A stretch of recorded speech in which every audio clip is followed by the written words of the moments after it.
Mycobacterium tuberculosis means medications for tuberculosis म्हणजे कुठले कुठले ड्रग्स ट्युबरक्युलोसिसच्या पेशंटला दिले जातात, ते किती क्वांटिटी मध्ये दिले जातात, त्याच्यानंतर ते वीक मध्ये किती वेळा दिले जातात, याचा स्टडी आपण लास्ट लेक्चरला केला होता.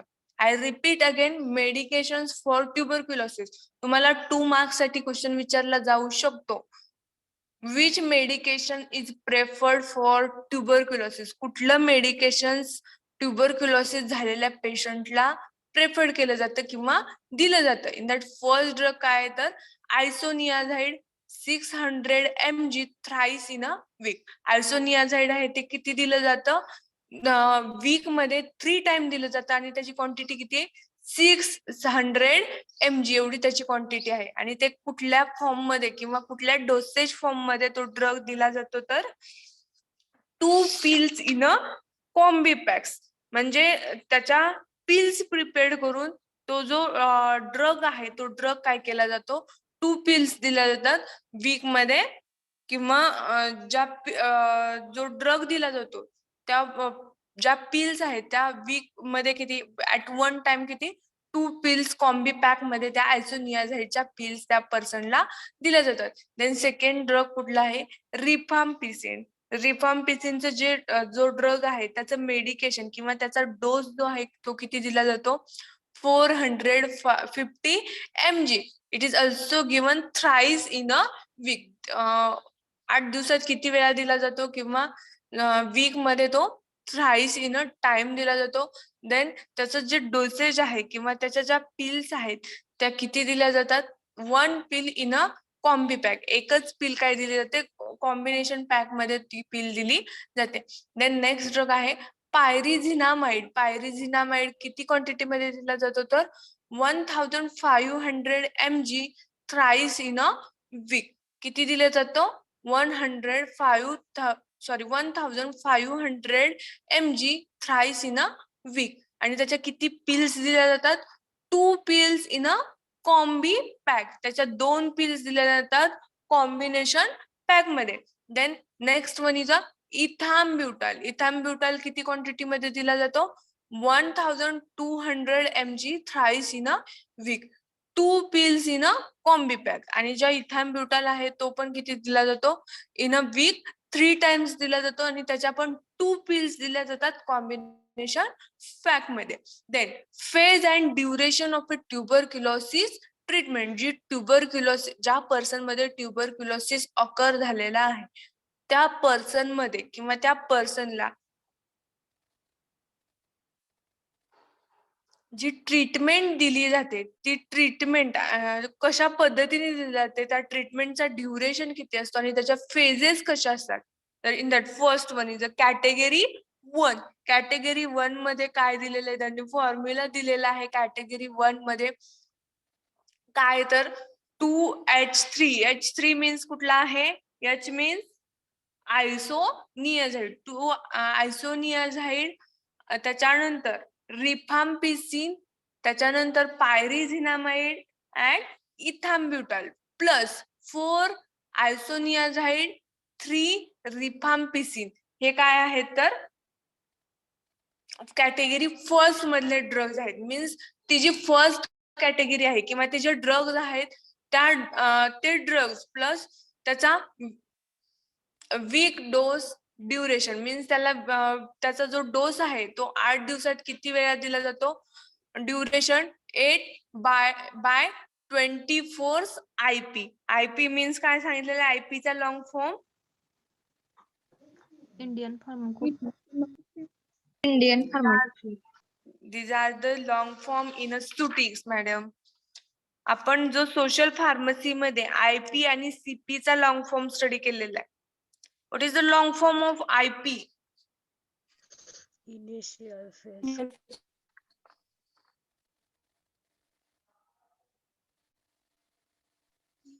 Intensive phase. इंटेन्सिव्ह फेज मध्ये काय केलं जातं? म्हणजे जी प्रायमरी फेज आहे त्या प्रायमरी फेज मध्ये काय केलं जातं तर जो कॅटेगरी फर्स्ट मधला डोस आहे तो डोस वीक मध्ये किती वेळा दिला जातो? 24 IP मीन्स 8 डेज मध्ये 24 टाइम्स काय केला जातो, तो इंटेन्सिव्ह फेजला किंवा इंटेन्सिव्ह फेजला तो ड्रग काय केला जातो, फर्स्ट कॅटेगरी मधले ड्रग्स त्या पर्सनला दिले जातात. देन 1854 मीन्स काय, तर ते जे ड्रग्स आहेत ते ड्रग्स कंटिन्युएशन फेज मीन्स जो इंटेन्सिव्ह फेज आहे मीन्स प्रायमरी फेज आहे, त्या प्रायमरी फेज मध्ये 8/24 एवढ्या क्वांटिटी मध्ये तो ड्रग दिला जातो. आणि जो कंटिन्युअस फेज आहे, कंटिन्युअस फेज मीन्स काय, तर तो जो ड्रग आहे किंवा ते जे ट्युबरक्युलोसिसचे पेशंट आहेत, त्या ट्युबरक्युलोसिसच्या पेशंट मध्ये कंटिन्युअसली तो ड्रग काय केला जातो, वीक मध्ये दिला जातो. आणि तो जो ड्रग आहे तो किती क्वांटिटी मध्ये दिला जातो, तर 18/54.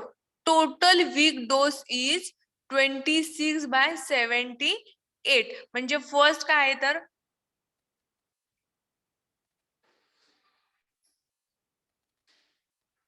फर्स्ट काय आहे, तर जो कॅटेगरी फर्स्ट मधला मीन्स 2H3R3Z3 अँड E3 हा जो डोस आहे, तो डोस किती क्वांटिटी मध्ये दिला जातो, तर 26. म्हणजे त्याचा जो डोस आहे, टोटल डोस तो किती, 26 मीन्स आयसोनियाझाइड असेल, रिफाम्पिसिन असेल किंवा पायरिझिनामाइड असेल किंवा इथाम्ब्युटाल असेल, हा जो डोस आहे तो वीक मध्ये 26 टाइम दिला जातो.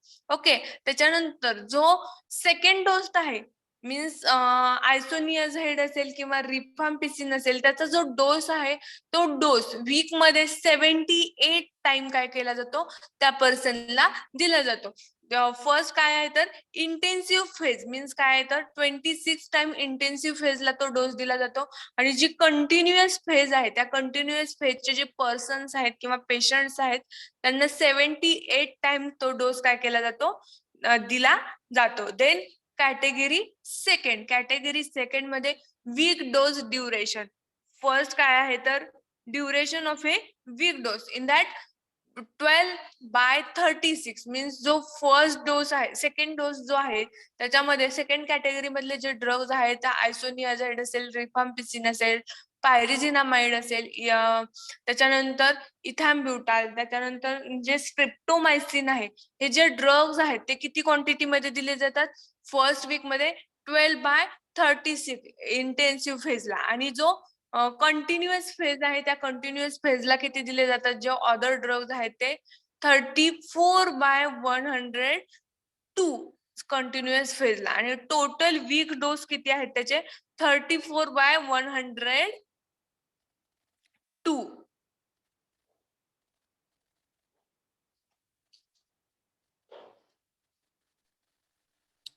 मॅम येस, कॅटेगरी 2 च कंटिन्युअस फेज चुकले ना.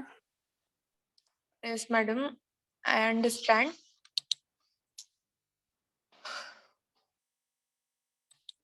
ओके. जे सेकंड कॅटेगरी 2 आहे, कॅटेगरी 2 मध्ये जे डोस दिलेले आहेत मीन्स आयसोनियाझाइड असेल, रिफाम्पिसिन असेल, त्याचे फर्स्ट जो डोस आहे किंवा जी इंटेन्सिव्ह फेज आहे, त्या इंटेन्सिव्ह फेज मध्ये किती आहे, तर 12/36 एवढा ड्युरेशन आहे वीक मध्ये. आणि जो कंटिन्युअस फेज आहे, त्या कंटिन्युअस फेज मध्ये किती आहे, 22/102 कंटिन्युअस फेज. आणि त्याचा टोटल वीक मध्ये तो जो डोस आहे, ट्युबरक्युलोसिसच्या पेशंट मध्ये जो ट्रीटमेंटसाठी जो डोस घेतला जातो किंवा जे ट्रीटमेंट घेतली जाते, तर त्याच्यासाठी किती क्वांटिटी मध्ये तो ड्रग घेतला जातो, तर 34 किती काय आहे, तर इंटेन्सिव्ह फेजचा डोस आहे किंवा जो टोटल डोस आहे वीक मध्ये घेतलेला, तो फर्स्ट कॅटेगरी मधला सेकंड कॅटेगरी मधला जो फर्स्ट पार्ट आहे त्याचा डोस आहे.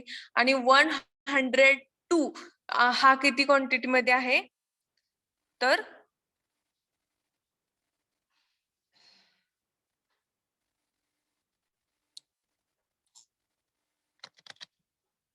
Okay, sorry for mistake.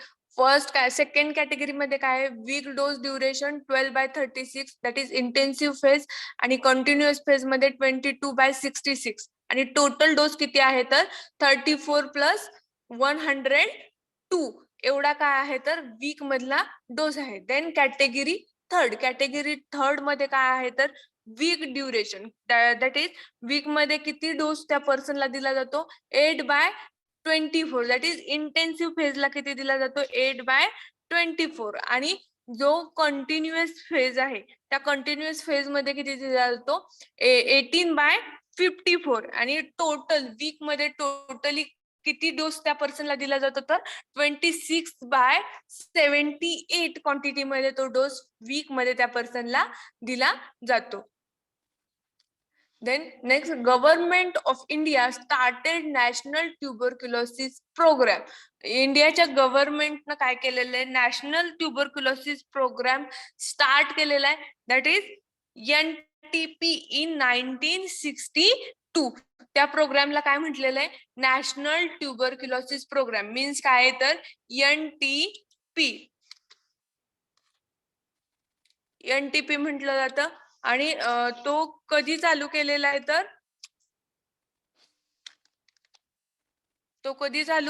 तर इन 1962 मध्ये तो प्रोग्राम स्टार्ट केलेला आहे. It has a revise category in 1992 as RNTC to include DOTS therapy. Means काय तर RNTS मीन्स काय,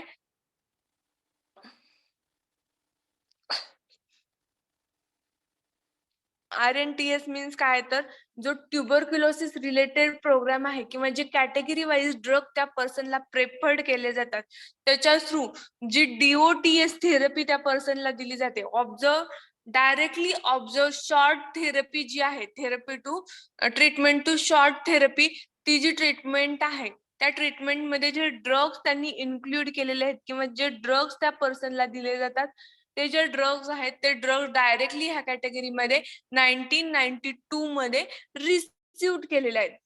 Quite often tuberculosis and HIV may be coexist and in the same patient. आणि जो tuberculosis आहे किंवा जो ट्युबरक्युलोसिस आणि जो HIV आहे त्याचं जे सिम्पटम्स आहेत ते कसे तर कोएक्झिस्ट आहेत आणि ते पेशंट मध्ये सेम टाइम मध्ये काय होऊ शकतात, ऑब्झर्व होऊ शकतात.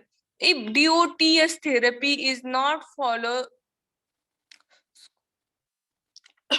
DOTS therapy is not followed scrupulously, drug resistance in the patient after the tuberculosis. आणि जर समजा जी DOTS therapy means directly observe therapy जी आहे ती त्या पेशंटला सूट होत नसेल किंवा ती डायरेक्टली फॉलो केली जात नसेल तर काय केलं जातं, त्या पर्सन मध्ये किंवा त्या पेशंट मध्ये त्या ड्रगचं रेजिस्टन्स तिथं काय होते, ऑकर होते. त्या ट्युबरक्युलोसिस रिलेटेड जे ड्रग्ज आहेत ते ड्रग्ज त्या पर्सन मध्ये ते ड्रग्ज त्या पर्सनला न भेटल्यामुळे काय होत आहे तर ट्युबरक्युलोसिस त्या पर्सन मध्ये काय होतंय, ट्युबरक्युलोसिसचं रेजिस्टन्स त्या पर्सन मध्ये इन्क्रीज होते.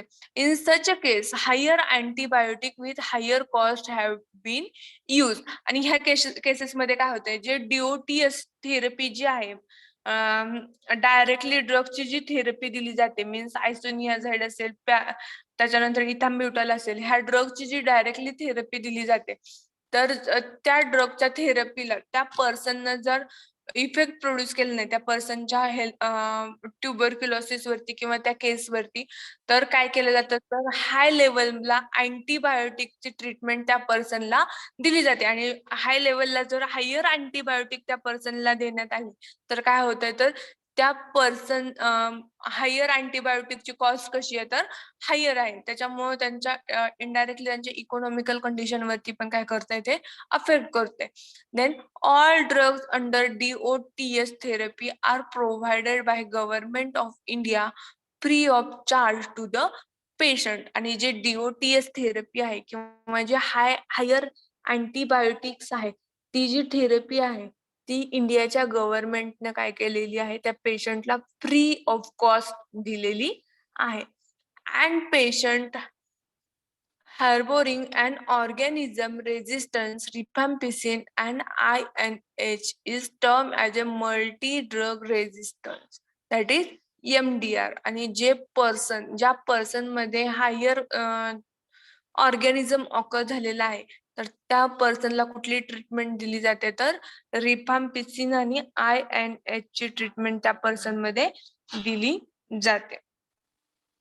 आणि त्याला काय म्हटलं जातं INH आणि जे रिफाम्पिसिन आहे ह्याच्या कॉम्बिनेशन फॉर्मला काय म्हटलं जातं मल्टी ड्रग रेजिस्टन्स असं पण म्हटलं जातं. Then in addition, if the patient is also resistant to higher antibiotic, he or she is labeled as extensive drug resistance.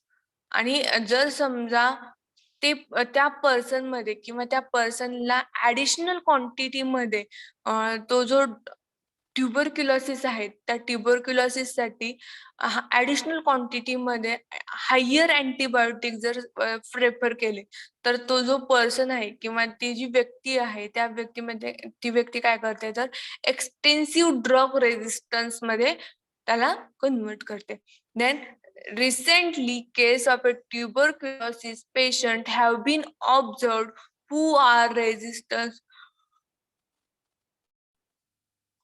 to all anti-tuberculosis drug. आणि जे आताची जी रिसेंटली केस आहे किंवा रिसेंटली कंडिशन जी आहे त्या रिसेंटली कंडिशन मध्ये काय होते तर recently case of a tuberculosis patient have been observe who are resistant to all anti tuberculosis drug. आणि जी रिसेंटली केस आहे ट्युबरक्युलोसिसच्या पेशंटली ते त्याच्यामध्ये काय ऑब्झर्व होते तर ते जे पर्सन्स आहेत ते पर्सन्स काय करतायत तर ते ट्युबरक्युलोसिस जे आहे किंवा जे अँटी ट्युबरक्युलर ड्रग्स आहेत मीन्स आयसोनियाझाइड असेल इथॅम्ब्युटल असेल स्ट्रिप्टोमायसिन असेल याचे अँटीबायोटिक किंवा जे अँटी ट्युबरक्युलर ड्रग आहेत ते काय करतायत रेजिस्ट करतायत.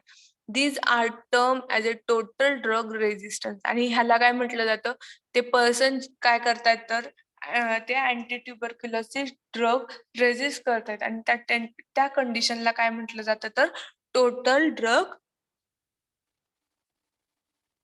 रेजिस्टन्स असं म्हटलं जातं.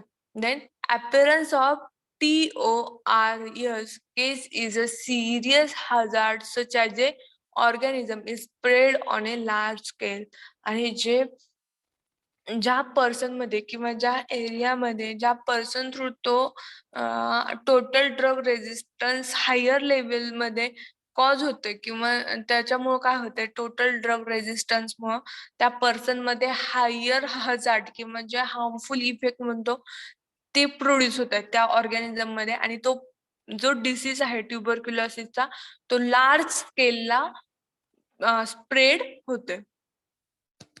समजलं इथपर्यंत?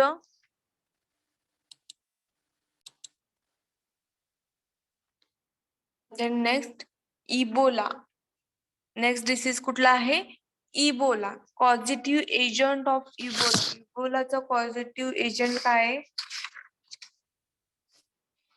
Ebola is caused or it is also known as a Ebola virus disease, that is EVD or Ebola hemorrhagic fever, that is EHF.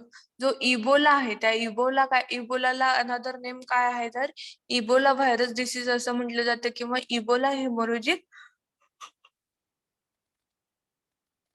Favour असं पण म्हटलं जातं. Is a viral haemorrhagic fever of the human and other primate of the Ebola virus. आणि हा कसा आहे तर virus through हा डिसीज काय होतोय कॉज होते. आणि हा जो डिसीज आहे तो फिवर थ्रू ह्युमन बिंग मध्ये किंवा ह्युमन बिंग मध्ये कॉज होते किंवा जे इबोलाचा व्हायरस आहे प्रायमरी व्हायरस त्याच्या थ्रू काय होतोय ह्युमन बिंग मध्ये हा डिसीज कॉज होते. Ebola virus content single strain non infectious RNA genomes. जो इबोला व्हायरस आहे तो इबोला व्हायरस काय करतोय तर single strain non infectious RNA content करतोय किंवा त्याचा जो इबोलाचा व्हायरस आहे तो कसा आहे तर सिंगल स्ट्रेन आहे आणि त्याचं इन्फेक्शन काय होत नाही प्रोड्यूस होत नाही. नॉन इन्फेक्शियस व्हायरस आहे तो. Ebola virus filamentous particle that may appear in a shape of the separate crook of U or of a six shape and they may be coiled toroid and branch. हा जो Ebola virus आहे त्या Ebola व्हायरसचं nature कसं आहे किंवा shape कसा आहे तर फिलामेंटस शेप आहे. मीन्स तो कसा आहे यू शेप मध्ये आहे किंवा सिक्स शेप मध्ये आहे किंवा त्याचा जो शेप आहे तो कसा आहे कॉइल्ड शेप मध्ये तो जो व्हायरस आहे तो आपल्याला ऑब्झर्व होतोय. In general, Ebola virus are 18 nanometer with width. Ebola virus कसं आहे नॅचरली किंवा जनरली इबोला व्हायरसची विड्थ किती आहे किंवा साईज किती आहे तर 18 नॅनोमीटर विड्थ आहे त्याची आणि 14,000 नॅनोमीटर लॉंग आहे. इबोला व्हायरसची विड्थ किती आहे 18 नॅनोमीटर वाईड आहे आणि 14,000 नॅनोमीटर तो कसा आहे लॉंग आहे.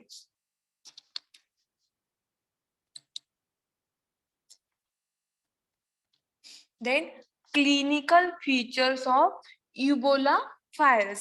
Signs and symptoms start between 2 days and 3 weeks after the contrasting of the fever, sore throat, muscular pain and headache. ह्याचे जे सायन्स अँड सिम्पटम्स आहेत किंवा जी लक्षणं म्हणतो ती कधी ऑब्झर्व होतात तर start from second day and third week after the contraction. म्हणजे ज्यावेळी इबोला व्हायरसचं आपल्याला अफेक्शन प्रोड्यूस होते त्याच्यानंतर थर्ड वीक मध्ये किंवा सेकंड डेज पासून काय होत आहे त्याचे सिम्पटम्स आपल्या बॉडीमध्ये ऑब्झर्व होतात. त्याचे सिम्पटम्स सायन्स अँड सिम्पटम्स कुठले ऑब्झर्व होतात तर फिवर, त्याच्यानंतर sore throat, muscular pain and headache like symptoms त्या पर्सन मध्ये ऑकर होतात. Vomiting, diarrhea, and rashes usually follow along the decrease the functioning of liver and kidney. त्याच्यानंतर another science and symptoms कुठले occur होतात तर vomiting, त्याच्यानंतर diarrhoea, rashes, त्या पर्सनच्या बॉडीवरती rashes occur होतात आणि जे लिव्हरचं आणि किडनीचं फंक्शन आहे ते काय होतंय डिक्रीज होते. At this time some usual bleed both internally and externally. आणि ज्यावेळी हे जे सिम्पटम्स किंवा हे जे सायन्स अँड सिम्पटम्स त्या पर्सन मध्ये ऑकर होत असतात त्यावेळी काय होत असतं तर ओमिटिंग थ्रू, डायरिया थ्रू किंवा जे स्किन वरती रॅशेस ऑकर झालेले आहेत त्याच्या थ्रू काय होतंय इंटरनली आणि एक्सटर्नली ब्लड काय होतंय फ्लो होते किंवा त्याच्यातनं ब्लड बाहेर पडते. Then the disease has a risk factor of a death killing 25 to 90% of infected people with about 50%.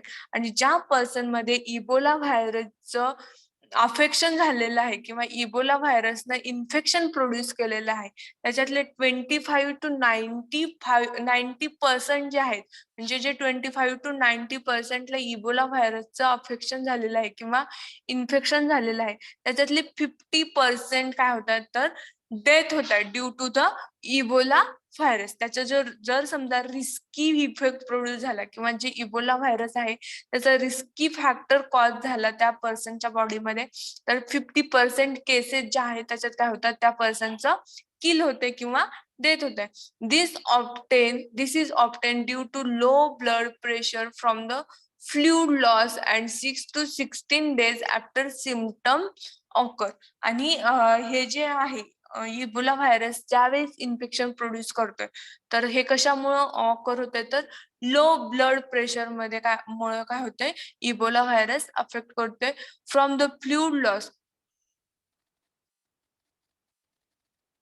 त्या पर्सनचं जर ब्लड प्रेशर कमी झालं त्या कंडिशनला काय होतं तर इबोला व्हायरसचं इन्फेक्शन होतंय आणि त्याचे जे सिम्पटम्स आहेत ते सिम्पटम्स कधीपासून आपल्याला ऑब्झर्व होत आहेत तर 6 to 16 days after the infection. म्हणजे 6 to 16 days नंतर काय होतात आपल्याला त्याचे सिम्पटम्स ऑब्झर्व होतात. मीन्स सिम्पटम्स कुठले ओमिटिंग असेल, डायरिया असेल, त्याच्यानंतर सोर थ्रोट असेल, फिवर असेल, हे जे सिम्पटम्स आहेत हे सिम्पटम्स 6 to 16 days मध्ये काय होतात त्या पर्सन मध्ये ऑकर होतात.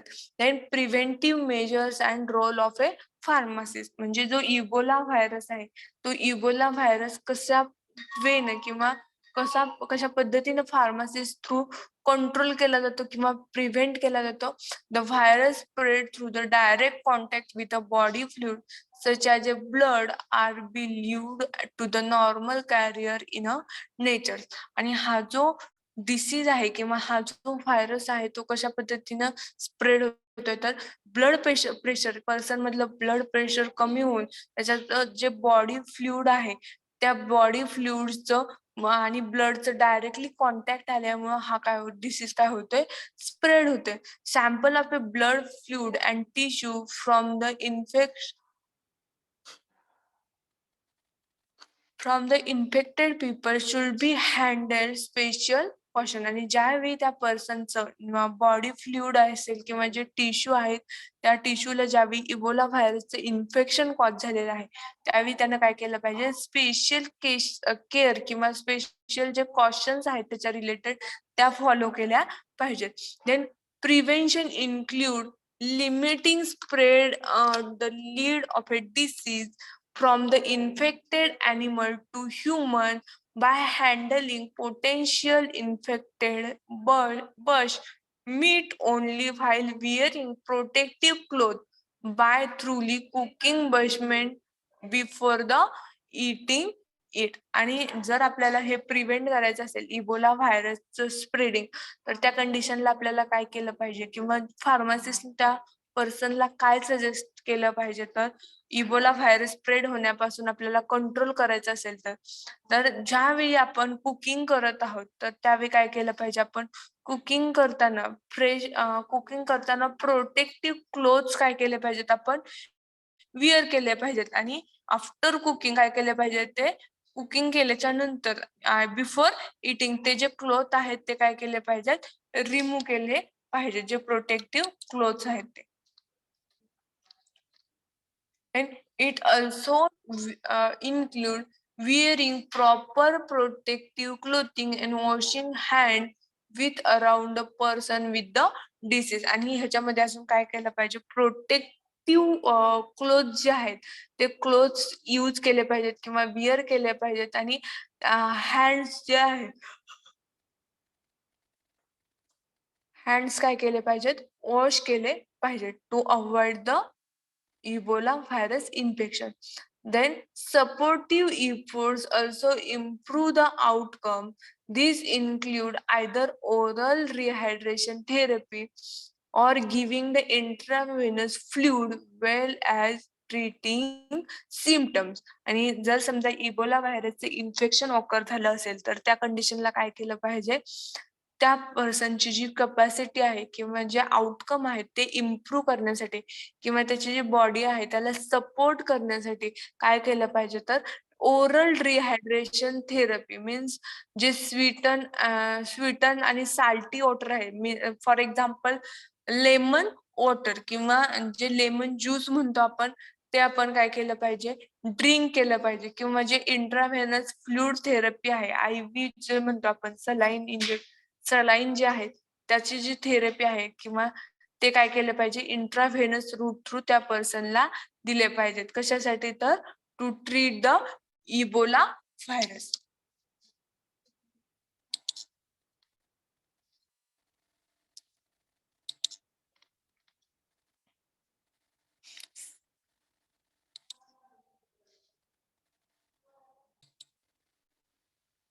Okay. Then next point that is next diseases. First आपण कुठले डिसीजेस बघितलेले आहेत respiratory diseases. Okay. Respiratory diseases मध्ये आपण चिकन पॉक्स बघितलंय मम्स बघितलंय त्याच्यानंतर COVID-19 बघितलंय इन्फ्लुएन्झा बघितलंय मेअर्स बघितलंय बर्ड फ्लूज बघितलेत त्याच्यानंतर रुबेला रुबेला कफ डिप्टेरिया ट्युबरक्युलोसिस मिनिंजायटिस हे जे डिसीज आहेत ते आपण रेस्पिरेटरी डिसीजेस या पॉइंट अंडर बघितले. देन सेकंड डिसीज आहे आपला intestinal disease. Intestinal disease means काय तर जे ऑर्गॅनिझम किंवा जे व्हायरस आहेत ते व्हायरस कुठं अफेक्शन प्रोड्यूस करतात इंटेस्टाईन मध्ये ते ऑर्गॅनिझम अफेक्शन प्रोड्यूस करतात. फर्स्ट जो डिसीज होता तर त्या फर्स्ट डिसीज मध्ये काय होत होतं तर रेस्पिरेटरी ट्रॅक मध्ये अफेक्शन प्रोड्यूस होऊन काय होत होतं तो डिसीज कॉज होता. आणि जो इंटेस्टिनल इन्फेक्शन आहे म्हणजे इंटेस्टिनल इन्फेक्शन अंडरचे जे डिसीजेस आहेत त्याच्यामध्ये काय होतंय तर तो जो व्हायरस आहे किंवा तो जो बॅक्टेरिया आहे ह्युमन बॉडीच्या इंटेस्टाईन मध्ये काय करते इन्फेक्शन प्रोड्यूस करते. In that first disease poliomyelitis. Poliomyelitis. Which vaccine is given to the poliomyelitis? कुठली व्हॅक्सिन दिली जाते पोलिओमलायटिस झाल्यानंतर? पोलिओ. Polio vaccines. देन पोलिओमलायटिस तुम्ही सगळ्यांनी ऑब्झर्व केला असेल. तुम्हाला 11th-12th पर्यंत पण हा डिसीज आय थिंक होता की नाही? Yes ma'am. Poliomyelitis means काय? Poliomyelitis myelitis is an exclusively human disease and the only source of a virus is a man patient or much more commonly the symptomless carrier. हा जो virus आहे हा virus काय करतोय mostly man किंवा जो patient आहे त्या पेशंट वरती अफेक्ट करतोय आणि त्या पेशंट वरती अफेक्ट केल्यामुळं काय होतंय तर त्या पर्सन मध्ये जे पर्सनचे जे कॅरियर आहेत ते कसे होतात सिम्पटमलेस कॅरियर तिथं ऑकर होतात. Then next patient share the virus is feels for varying period about 50% for the 3 weeks and a small portion for 3 to 4 months. आणि ज्यावेळी हा जो व्हायरस आहे पोलिओ व्हायरस ज्यावेळी त्या ह्युमन बिंग वरती अफेक्शन प्रोड्यूस करतोय किंवा इफेक्ट शो करतोय त्यावेळी काय होतंय तर 50% ज्या केसेस आहेत त्या 50% केसेस मध्ये काय होतंय तर तो जो पर्सन आहे ज्या पर्सन वरती त्या पोलिओ व्हायरसनं अफेक्शन प्रोड्यूस केलेले त्या पर्सन मध्ये 3 weeks मध्ये त्याचे जे सिम्पटम्स आहेत ते ऑकर होतात आणि स्मॉल पोर्शन वरती मीन्स लार्ज स्केल वरती काय होते 3 weeks मध्ये ते सिम्पटम्स आहेत ते काय होतात ऑकर होतात आणि जे स्मॉल पोर्शन आहे त्या स्मॉल पोर्शन मध्ये काय होतंय up to 3 to 4 weeks 3 to 4 months मध्ये त्याचं काय होतंय तर त्या पेशंट मध्ये तो व्हायरस जो आहे तो काय करतोय फॅरी होतोय. No permanent carrier occur while fecal virus is the most important sclerosis dissemination in the community. Virus shed is a secretion of the throat during the early part of the disease also seem to be equal important source of the infection. आणि हा जो variant आहे किंवा हा जो virus आहे ह्याचा जो कॅरियर आहे तो परमनंट कॅरियर नसतो. मीन्स ज्यावेळी हा कॅरियर फिकस वरती किंवा जो पर्सन आहे मोस्टली हा डिसीज जो आहे तो फिकस वरती किंवा जे चिल्ड्रन आहेत त्यांच्यामध्ये ऑकर होतो. त्या कम्युनिटीच्या म्हणजे कम्युनिटीमध्ये किंवा त्या चिल्ड्रन वरती ज्यावेळी हा डिसीज किंवा हा व्हायरस अफेक्ट करतोय त्यावेळी काय होते तर त्याचं थ्रोट मध्ये काय करतोय तो व्हायरस मोस्टली अफेक्शन प्रोड्यूस करतोय आणि थ्रोट थ्रू काय होतंय तर त्याच्यामध्ये इन्फेक्शन कॉज होते. थ्रोट थ्रू ते काय करते इंटेस्टाईन मध्ये त्याच्यानंतर throat is also part of the intestine means जे डायजेस्टिव्ह सिस्टीम आहे त्या डायजेस्टिव्ह सिस्टीमचाच काय तर थ्रोट हे पार्ट आहे. मीन्स आपण स्वॅलो करताना थ्रोट थ्रू काय करतोय स्वॅलो करतोय मीन्स फर्स्टली काय करतोय थ्रोट वरती ते इन्फेक्शन प्रोड्यूस करतोय आणि then causative agent of the polio virus polio virusचं causative agent काय आहे causative agent is a polio virus which has 3 serotype that is 1, 2 and 3. जे पोलिओ व्हायरस आहे त्या पोलिओ व्हायरसचे 3 टाइप्स आहेत दॅट इज सेरोटाइप 1, 2 and 3.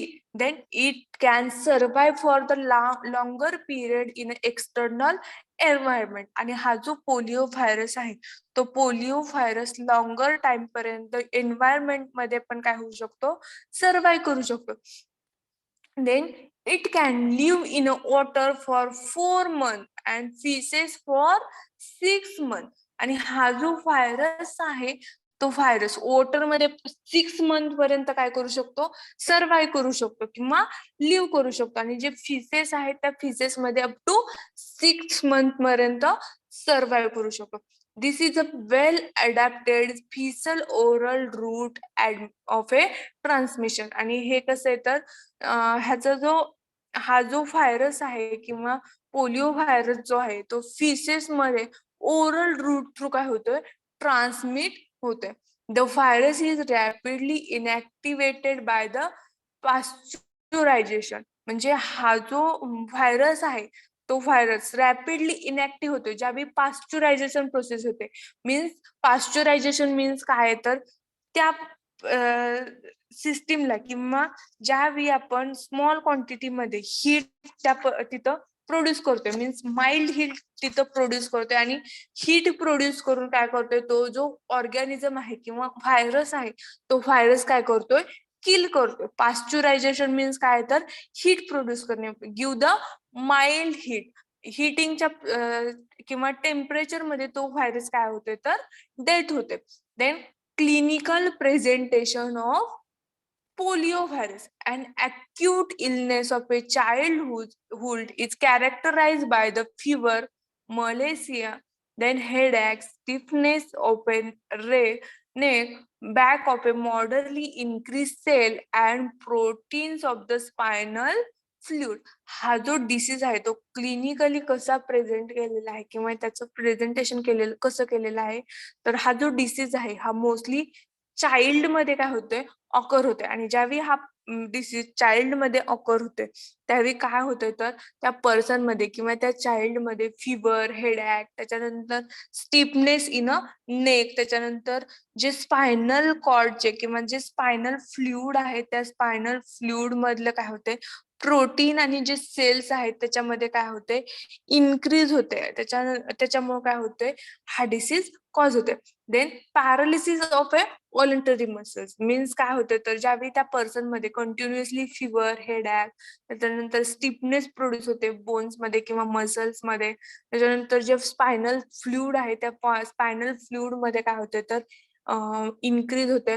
तर त्याच्यामुळे काय होते, त्याच्यानंतरच्या स्टेपमध्ये त्या पर्सन मध्ये पॅरालिसिस ऑकर होते. Paralysis of a voluntary muscle most commonly of the lower extremity occur in the fever case. आणि हा जो पॅरालिसिस आहे तो पॅरालिसिस कुठल्या केसमध्ये मोस्टली ऑकर होतो तर ज्यावेळी पर्सन मध्ये हाय क्वांटिटीमध्ये किंवा पर्सन मध्ये कंटिन्युअसली फिवर असेल त्या कंडिशनला त्या पर्सन मध्ये पॅरालिसिस ऑकर होते. The virus enter the body by the injection. म्हणजे ज्यावेळी आपण फूड इंजेक्ट करतोय किंवा फूड आपण ऍडमिनिस्टर्ड करतोय त्यावेळी हा जो व्हायरस आहे तो आपल्या बॉडीमध्ये थ्रोट थ्रू किंवा जे आपले इंजेक्शन आहे त्या इंजेक्शन थ्रू काय करतोय आपल्या बॉडीमध्ये एंटर करतोय. Then inhalation of a droplet can also be mode of a enter in a close contact of a patient in the early stage of the disease. जर समजा एखाद्या पेशंटला किंवा एखाद्या पर्सनला पोलिओ डिसीज कॉज झालेला असेल तर त्या कंडिशन मध्ये जर समजा त्या पर्सनच्या कॉन्टॅक्ट मध्ये नॉर्मल पर्सन जर आला तर त्यावेळी सुद्धा काय होतंय, ज्या पर्सनला पोलिओ व्हायरसचं कॉज झालेलं आहे त्याच्या ड्रॉपलेट थ्रू काय होते आपल्या बॉडीमध्ये त्याचे जे इन्फेक्शन आहे किंवा त्याचे जे व्हायरस आहे ते काय करतात, एंटर करतात. The virus multiplies in a lymphatic tissue of the alimentary canal from the tonsils to the pairs patches and enter in a regional lymphatic.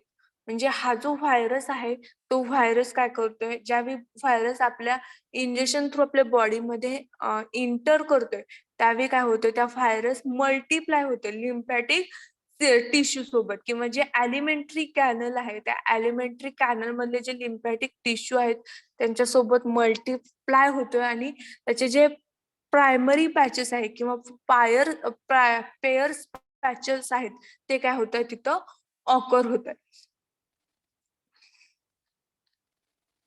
After multiplication in this site, the virus enter the bloodstream and the carried to the spinal cord and the brain.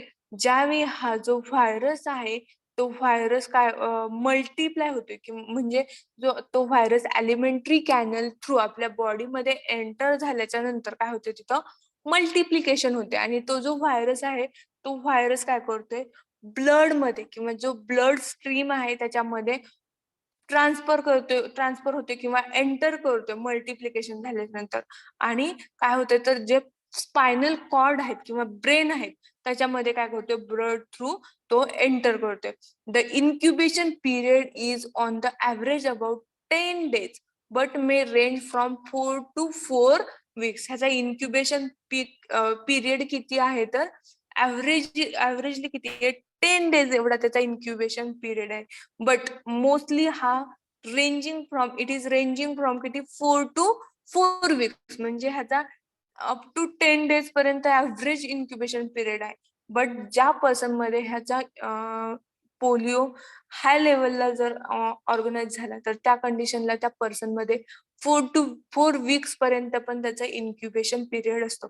The earliest manifestation are associated with phase of a viraemia and consist of a fever, headache, sore throat and malaria lasting for the 1 to 5 days. आणि clinical symptoms कुठले occur होतात ज्यावेळी polio virus आपल्या बॉडीवरती affect करते त्यावेळी first काय होते तर ज्यावेळी तो व्हायरस बॉडीमध्ये एंटर करतोय त्यावेळी त्या पर्सन मध्ये fever headache then sore throat like symptoms काय होतात फर्स्ट 5 days मध्ये ऑकर होतात.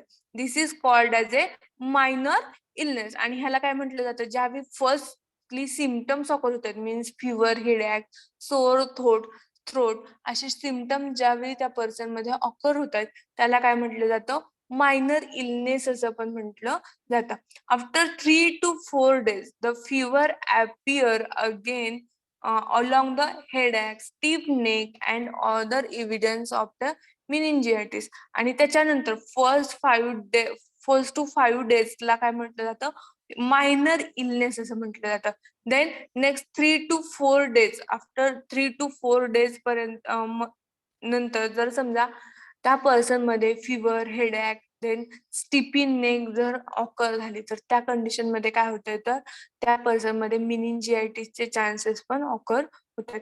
In those proceeding to the paralytic stage flaccid paralysis develop. Paralysis is a focal in a distribution initially but spread over next 3 to 4 days. आणि ह्याचा जो parasites आहे किंवा ह्याचा जो व्हायरस आहे हा व्हायरस आपल्या बॉडीमध्ये ज्यावेळी अफेक्ट करतोय त्यावेळी काय होतंय त्या स्टेजला पॅरालायटिक स्टेज पण असं म्हटलं जातं किंवा तो जो पर्सन आहे त्या पर्सन मध्ये पॅरालिसिस पण ऑकर होऊ शकतो. समजतंय सगळ्यांना?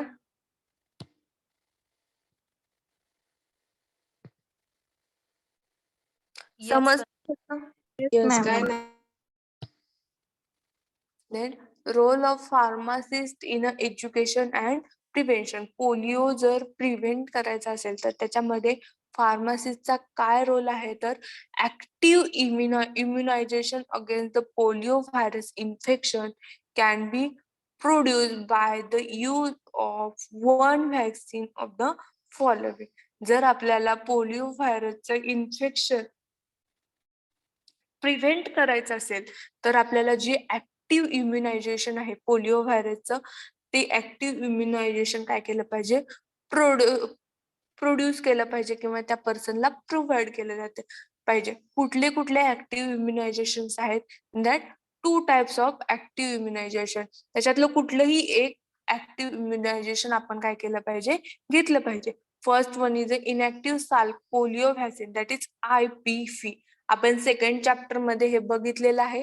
Then oral polio vaccine oral or Sebin polio vaccine, that is OPV. हे जे व्हॅक्सिन्स आहेत त्या व्हॅक्सिन पैकी कुठलंही एक व्हॅक्सिन आपण घेतलं पाहिजे for prevent the polio. The inactive poliovirus vaccine can be used simultaneously along with the triple vaccine against the diphtheria, pertussis, and tetanus, or it may combine with the DPT quadruple vaccine. The inactive vaccine is alimented parenterally. म्हणजे हे जे vaccine आहे, polio vaccine आहे, ते subsequently काय केलं पाहिजे, आपण घेतलं पाहिजे. अगेन्स्ट द डिप्थेरिया, प्रोसाइट्स किंवा टिटॅनियस व्हॅक्सिन जे आहे त्याच्या सोबत घेतलं पाहिजे, किंवा जे डीपीटी व्हॅक्सिन आहे त्याच्या कॉम्बिनेशन मध्ये पण हे व्हॅक्सिन घेतलं तरी चालतं. आणि हे जे व्हॅक्सिन आहे पॅरेंटल रूटने आपण काय केलं पाहिजे, ऍडमिनिस्टर्ड केलं पाहिजे. Then live attenuated polio vaccine is obtained by the attenuation of the viral strain which lack power to produce the paralysis even when injected directly into the brain or spinal cord of the monkey. हे जे live ॲट्युनेटेड vaccine आहे ते obtain करताना firstly काय केलं जातं, जे viral strain आहेत मीन्स पॅरालिसिसचे जे व्हायरल स्ट्रेन आहेत त्यांना डायरेक्टली इंजेक्ट केलं जातं. कशामध्ये, तर ब्रेन मध्ये आणि spinal cord of the monkey for testing. Live vaccine has one great advantage over the kill vaccine. आणि जे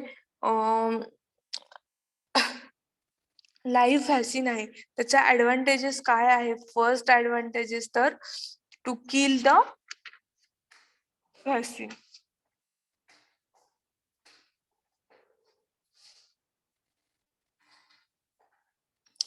Then this vaccine is much more economical use than the inactivated vaccine because it is much simpler to prepare and the virus approximately 1 by 1,000 part of the virus content of a single inoculation of the inactivated vaccine. आणि हे जे vaccine आहे polio vaccine ते ऍडमिनिस्टर्ड करायला कसं easy आहे, ते prepared करायला पण इझी आहे आणि त्याचं जे इकॉनॉमिकल कंडिशन आहे ती पण कशी आहे, इकॉनॉमिकल आहे. मीन्स ते कुणालाही यूज करण्यासारखं आहे. आणि हे जे व्हॅक्सिन आहे approximately 1 by 1,000 part of the virus contain the single inoculation inactivated vaccine. It induces both humoral and intestinal immunity and relatively इनएक्सपेन्सिव्ह. आणि हे जे व्हॅक्सिन आहे ते व्हॅक्सिन काय करते, तर जे ह्युमरल किंवा जे इंटेस्टिनल इम्युनिटी आहे, आपली बॉडीची जी फिजिकल आणि इंटेस्टिनल इम्युनिटी पॉवर आहे ती काय करते, ऍक्टिव्ह करते किंवा इन्क्रीज करते. Fear this reason it is a prefer for the active immunisation in the India. आणि हे जे पोलिओ आहे त्या पोलिओमुळे किंवा जी आपली इम्युनिटी पॉवर आहे ती इन्क्रीज करण्यासाठी ऍक्टिव्ह इम्युनायझेशन इंडियामध्ये काय केलेलं आहे, प्रेफर केलेले किंवा अंमलात आणलेले. Passive immunity can be conferred for the injecting gamma globulin. आणि जे पॅसिव्ह इम्युनायझेशन आहे ते गॅमा ग्लोब्युलिन थ्रू काय केलं जातं, बॉडीमध्ये इन्सर्ट केलं जातं. And active campaign for the complete eradication of the polio has been achieved in the year 2011, conducting nationwide 4 round of immunization before the age of 5 years in a routine activity now. आणि nowadays म्हणजे आताच्या कंडिशनला काय केलेलं आहे, तर जे polio vaccine आहे ते पोलिओ फ्रॉम 2011 पासून काय केलेलं आहे, तर जे पोलिओ व्हॅक्सिन आहे त्या पोलिओ व्हॅक्सिनचं काय केलेलं आहे, कंट्रीमध्ये इम्युनायझेशन प्रोग्राम काय केलेला आहे, ऑकर केलेला आहे किंवा प्रेफर्ड केलेलं आहे. जे बिलो 5 इयर्स किंवा 5 इयर्स और बिलो 5 इयर्स एजचे जे चिल्ड्रन आहे, त्या चिल्ड्रनला काय केलं जातं, हे ऍक्टिव्ह इम्युनायझेशन काय प्रेफर्ड केलं जातं किंवा ही इम्युनायझेशन व्हॅक्सिन त्या पर्सनला किंवा चिल्ड्रनला दिलं जातं. समजलं इथपर्यंत? Yes, ma'am.